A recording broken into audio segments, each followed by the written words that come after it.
బులెటిన్లో breaking news చూస్తున్నాం. Phone tapping విషయంలో బీఆర్ఎస్ ప్రభుత్వం చాలా కుటుంబాల ఉసురు పోసుకుందని కేంద్ర మంత్రి బండి సంజయ్ అన్నారు. ఇవాళ కరీంనగర్లో అంతర్జాతీయ యోగా డే కార్యక్రమానికి హాజరైన ఆయన మీడియాతో మాట్లాడారు. ఫోన్ ట్యాపింగ్ విషయంలో తాను మొదటి నుంచి అన్ని విషయాలను చెప్పుకుంటూ వస్తున్నానని అన్నారు. అందరికంటే ముందు ఆరోపణలు చేసింది తానేనని తెలిపారు. ప్రధానంగా ఫోన్ ట్యాపింగ్ హైదరాబాద్, సిరిసిల్ల కేంద్రంగా జరిగిందని ఆరోపించారు. సిరిసిల్ల కేంద్రంగా జరిగిందంటే ఇప్పటికే ప్రజలకు విషయం అర్థమైందని, కుట్ర వెనుక ఎవరున్నారో స్పష్టంగా తెలుస్తోందని అన్నారు. ఈ అంశంపై రాష్ట్ర ప్రభుత్వం ప్రత్యేకంగా విచారణ చేపట్టాలని డిమాండ్ చేశారు.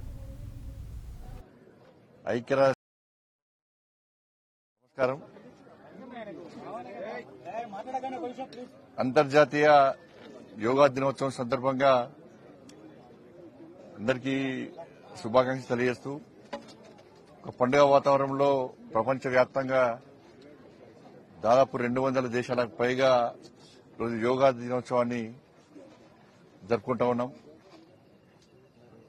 2014 నరేంద్ర మోడీ గారు ప్రధానమంత్రిగా బాధ్యత చేపట్టిన తర్వాత ఇదే రోజు జూన్ 21న ఐక్యరాజ్య సమితి జనరల్ అసెంబ్లీలో యోగా యొక్క ప్రాధాన్యతను, యోగా యొక్క అవసరాన్ని, యోగా వల్ల జరిగేటువంటి లాభాన్ని